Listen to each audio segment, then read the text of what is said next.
दोस्तों, सुशांत का केस किसी उलझी हुई पहेली सा हो गया है। तीन सेंट्रल एजेंसीज इस मामले में लगातार जांच कर रही हैं, मगर तब भी सच के करीब नहीं पहुंच पाई हैं। इस केस में कई नई बातें निकलकर आईं, कई नए खुलासे भी हुए, मगर कार्रवाई के नाम पर कुछ नहीं।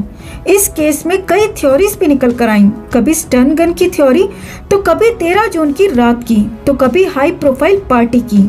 और इन्हीं थ्योरीज के बीच एक थ्योरी ये भी निकल कर आई कि एक बच्ची को बचाने के लिए ही सुशांत ने अपनी जान की परवाह नहीं की और इसी वजह से उनकी जान चली गई। दोस्तों, सुशांत को स्ट्रेचर पर ले जाते वक्त ये साफ साफ देखा जा सकता था कि उस वक्त सुशांत के साथ उस स्ट्रेचर पर कोई और भी था, यानी कि उस वक्त उस स्ट्रेचर पर सिर्फ सुशांत को ही नहीं बल्कि किसी और को भी ले जाया जा रहा था। और इसी वक्त ये थ्योरी निकल कर आई थी कि उस दिन सिर्फ सुशांत को ही नहीं बल्कि सुशांत के साथ साथ उस बच्ची को भी खत्म किया गया था।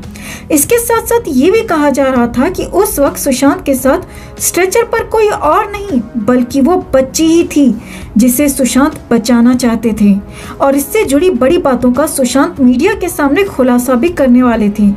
तो इसी बात को लेकर अब जो खुलासा हुआ है उसे सुशांत के फैंस के लिए बहुत बड़ी जीत और पहली जीत माना जा सकता है, क्योंकि अब सुशांत के केस में बड़े और नए खुलासे होना तय हैं, जो इस केस को अपनी मंजिल तक पहुंचाने में काफी मददगार साबित होंगे।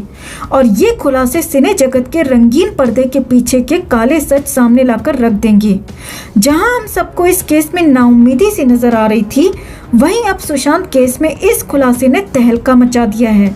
और हम आपको बता दें दोस्तों कि सीबीआई बड़े गुप्त तरीके से इस केस की जांच में लगी हुई है और हो सकता है कि एकदम से अचानक कोई बड़ा अनाउंसमेंट हो जाए। तो बताते हैं आपको विस्तार से कि आखिर इस केस में इस बच्ची से जुड़ा क्या नया खुलासा हुआ है, क्या नया डेवलपमेंट हुआ है जो इस केस को आगे बढ़ाने में काफी मददगार साबित होगा। मगर उससे पहले हम आपसे कहना चाहेंगे कि इस लड़ाई में प्लीज हमारा साथ ना छोड़ें दोस्तों, क्योंकि ये लड़ाई हम अकेले नहीं लड़ सकते। वो आपकी ही ताकत थी जिसने सरकार को इस केस में सीबीआई को लाने के लिए मजबूर कर दिया। इसलिए दोस्तों, हमारा साथ देते रहें। सुशांत के इंसाफ की इस लड़ाई में हमारी ताकत बने रहें। हमारे चैनल के साथ जुड़ें और हमारे चैनल को सब्सक्राइब करें। सुशांत के इंसाफ के लिए इस खबर को ज्यादा से ज्यादा लाइक और शेयर जरूर करें। तो दोस्तों, आपको बता दें कि सुशांत केस में सीबीआई ने एक टीवी एक्टर को गिरफ्तार किया है और उस पर पॉक्सो एक्ट लगाया है। इस टीवी एक्टर पर 1000 से भी ज्यादा बच्चों के साथ गलत काम करने के संगीन आरोप हैं। इतना ही नहीं, इस एक्टर के तार विदेशों तक से जुड़े हुए हैं दोस्तों। इतना ही नहीं, बॉलीवुड की बड़ी बड़ी हाई प्रोफाइल पार्टीज में भी ये सप्लाई का काम करता था। इतना ही नहीं, सोशल मीडिया पर भी ये बेहद घिनौनी और गलत तस्वीरें शेयर करता था। 1000 का आंकड़ा सुनकर आपको हैरानी हुई होगी, क्योंकि हमें भी बेहद हैरानी हुई।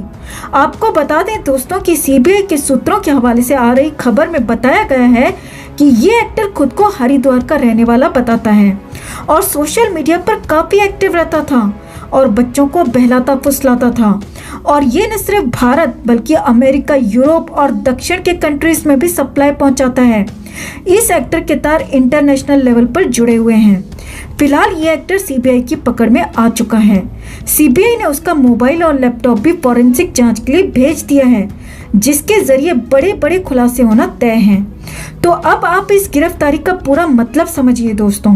सुशांत मामले में भी एक ऐसी ही थ्योरी का जिक्र किया जा रहा था दोस्तों। अब तक लग रहा था कि ये सिर्फ एक थ्योरी है और सोशल मीडिया पर बनाई गई बात है, मगर इस टीवी एक्टर की गिरफ्तारी से ये बात तो साफ हो गई है कि न सिर्फ बॉलीवुड बल्कि ये घिनौना गंदा काम टीवी जगत में भी आम है। आपको बता दें कि हाल ही में जिस एडवोकेट विभोर आनंद को मुंबई पुलिस ने गिरफ्तार किया था, उसी विभोर आनंद ने इस थ्योरी का ट्विटर पर जिक्र किया था। दरअसल विभोर आनंद ने बताया था कि 7 जून को एकता कपूर की बर्थडे पार्टी में कुछ ऐसा ही हुआ था और सुशांत को इसकी भनक लग गई थी और सुशांत उस बच्ची को बचाने के लिए मीडिया के सामने अपना मुंह खोलने वाले थे। और संयोग देखिए दोस्तों, 7 जून की पार्टी के बाद रिया का सुशांत के घर से 8 जून को चले जाना और फिर उसी दिन 8 जून को दिशा सालियान का वो हादसा होना और फिर 14 जून को या फिर कहें 13 जून को ही सुशांत के साथ वो सब कुछ हो जाना। ये सारी बातें सिर्फ इत्तेफाक नहीं हो सकती दोस्तों, क्योंकि इत्तेफाक 1 या 2 बार होता है, बार बार नहीं।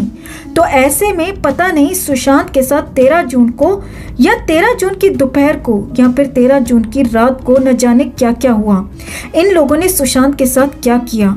और इसी बात का सच जानना अब फैंस का मिशन बन चुका है और फैंस मिलकर इस मिशन को अपने मुकाम तक पहुंचाकर रहेंगे, सुशांत को इंसाफ दिलाकर रहेंगे। तो दोस्तों, अब इस बच्ची वाली थ्योरी पर जो खुलासा हुआ है उससे ये साफ है कि सुशांत ने इस बच्ची को बचाने के लिए ही अपनी जान की परवाह नहीं की। और चूंकि वो टीवी और बॉलीवुड इंडस्ट्री का ये घिनौना सच जान चुके थे और मीडिया के सामने इसका खुलासा करने वाले थे, इसीलिए ही उनके खिलाफ ये पूरी साजिश रची गई, ये सारा प्लान बनाया गया, जिसमें खुद को सुशांत की गर्लफ्रेंड बताने वाली चुड़ैल रिया ने भी बड़ा रोल प्ले किया।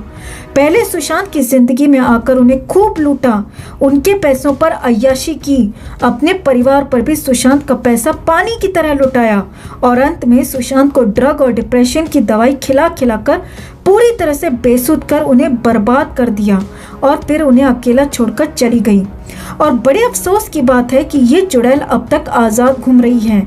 एनसीबी के मामले में जब जेल गई थी तब हम सबके कलेजे में कुछ ठंडक जरूर पहुंची थी, मगर हमारी इच्छा थी कि ये डायन भायखला जेल से सीधा तिहाड़ जेल पहुंचे और वहां जिंदगी भर चक्की पीसती रहे, मगर ऐसा नहीं हो पाया। पर अब हम दिल से उम्मीद करते हैं कि इस डायन को भी अपने काले कारनामों की सजा जरूर मिले और इसके साथ साथ इसके बुढ़े ठरकी आशिक को भी, महेश भट्ट को भी। हम इन दोनों को ही एक साथ जेल में देखना चाहते हैं, एक साथ चक्की पीसते देखना चाहते हैं। अगर आप भी यही चाहते हैं दोस्तों, तो जस्टिस फॉर सुशांत के लिए इस खबर को ज़्यादा से ज़्यादा लाइक और शेयर कर अपना प्यार और सपोर्ट ज़रूर दिखाएं। साथ ही कमेंट कर इस खबर पर अपनी प्रतिक्रिया भी ज़रूर शेयर करें। हर अपडेट के लिए बने रहें हमारे साथ, क्योंकि आप हैं तो हम हैं।